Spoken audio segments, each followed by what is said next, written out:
I'm Dusty at Northern Pizza Equipment. I'm here to help you figure out why your conveyor is not running. So first what we're going to do, we're just going to turn on the conveyor. Your conveyor is lighting up, so you have good power to your conveyor. It seems to me that your conveyor belt is not running. So first we're going to do, we're going to check the conveyor motor and the shaft adapter. So our conveyor is not running, so we're going to take the conveyor motor cover off. It's just this thumb screw here. Pull this off. Sometimes it is a little difficult to get this off. Oh, and come to find out, our shaft adapter has snapped in half. And this is what your broken shaft adapter looks like. Looks like that the conveyor motor cover was riding on this and ended up cutting your shaft right in half. So your other half of your shaft is going to be inside your shaft here, your main shaft. So now we're going to have to show you how to replace your shaft adapter and your sprocket. The sprocket is worn out as well. Okay, as you can see, the other half of your shaft adapter is stuck in your main shaft. They are two separate parts. This originally would go there, slides in. As you can see, the other half is stuck inside your shaft here. So the shaft adapter used to be together like this, and just happened to break off. You can see where the conveyor motor cover was rubbing, which probably caused it to put a little bit more torque on this. With the leverage, just ended up breaking off. So we're just going to replace the shaft adapter with the sprocket and get you back to making money. Okay, so in order to replace the shaft adapter, here's the shaft collar. You'll need a 5/32 Allen wrench to loosen this up. Slide that out of your way. You can see there's a hole in your shaft. And then we're going to pop the old shaft adapter out, which I had already done previously. And we're going to install the new one. So after you found out that your shaft adapter is bad, you called us or you went on our website at northernpizza.com and ordered this and got it shipped next day air to your store, which arrived promptly by 10 o'clock the next morning.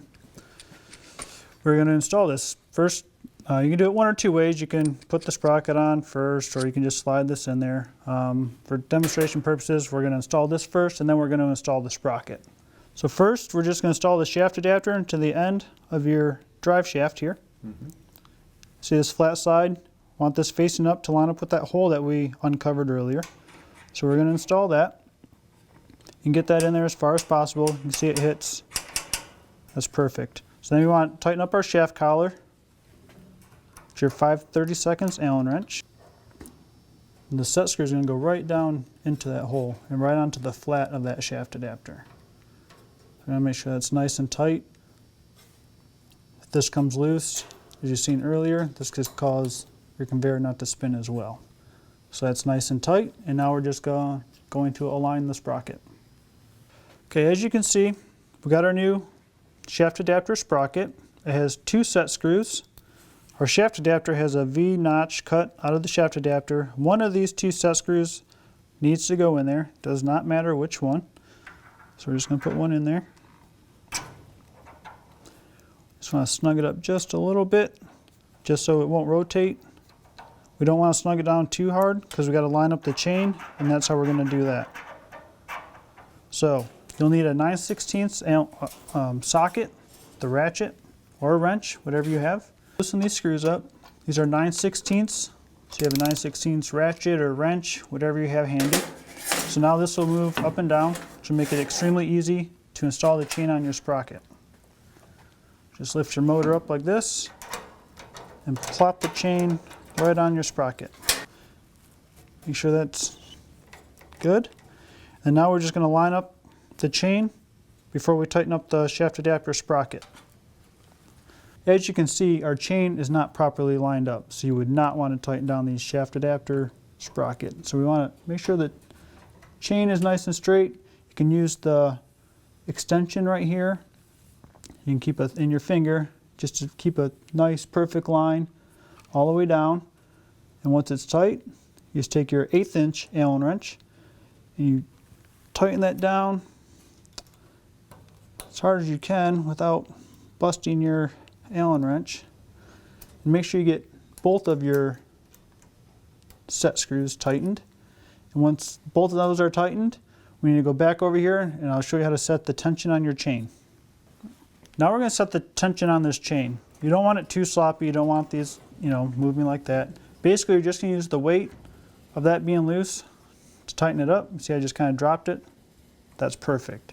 So we're just going to tighten this up with your 9/16 socket here. That's nice and tight. That ain't moving anywhere. This is still perfectly. After you tighten this up, you want to check your chain alignment again, because sometimes this is too loose. It'll cock it left or right. So we just want to check the chain tension again and the alignment just to make sure it's okay. As you can see, we tightened back up the motor, which put the tension back on the chain, and it moved just a little bit, like most of the time that it does. And you can see that the chain is not in alignment anymore. So all you have to do is just loosen these set screws back up with your 1/8" Allen wrench. It shouldn't take much to loosen, just a turn and a half, maybe two. Then we're just going to line it up again. You use your finger as a guideline. Perfect. Use your 1/8" Allen wrench again. Tighten it back down. Don't forget you have 2 set screws. You want to make sure both of them are tight. Tighten the one in the groove first, then find the second one and do exactly the same thing. Okay, so now that we got everything nice and tight, your motor's tight, your chain is perfectly adjusted, just enough slop. You got the brand new shaft adapter with a brand new sprocket. Both those set screws are tight. Your shaft collar is tight. So now we're just going to put the conveyor motor cover back on, fire this thing up and see if the conveyor turns. So here's your conveyor motor cover, and you can see that this is what tore up your shaft and sprocket last time. Your shaft adapter rode right into this and just ended up cutting it. A lot of times to fix that, it has to do with the way that this is mounted. Sometimes the tab that holds this up, sometimes this is bent down too far and your conveyor motor cover does not sit on it properly. So we fix that. We're going to install this and make sure that it doesn't rub anymore. Okay, so we're going to install the conveyor motor. This just slides on, catches a little tab up there, slides right on. It's resting perfectly on that tab. You can slide this back and forth. Make sure it's not rubbing on your shaft adapter or your sprocket, which it seems to be perfect. Make sure it's not rubbing on any of your chains or anything. Looks good. We just tighten this thumb screw up in the back and you're good to go. We're going to check and see if the conveyor turns on. We're going to turn this on. Power came back on. Now we just wait to see if the conveyor turns.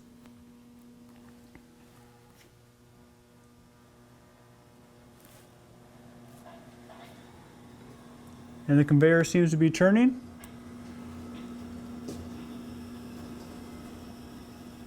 Ready to go back into business. So without sticking your fingers in there, we can see that your shaft adapter is working properly, your sprocket's not spinning, your chain's lined up perfect amount of slack, your shaft collar's tight, everything seems to be working properly. The shaft adapter and the sprocket are relatively cheap parts. I highly recommend maybe keeping one shaft adapter and one sprocket in your store at all times. They don't take up much space. I can fit both of them in my hand. You throw them in your drawer in your office. 15 minutes could save you thousands. The main purpose of me showing you how to change your shaft adapter, it is extremely easy. You can do it yourself.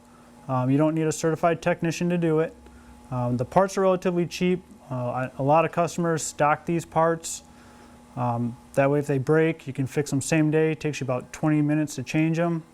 20 minutes of downtime is a lot better than waiting 2 days to get your parts, and it'll save you a lot of money in the long run.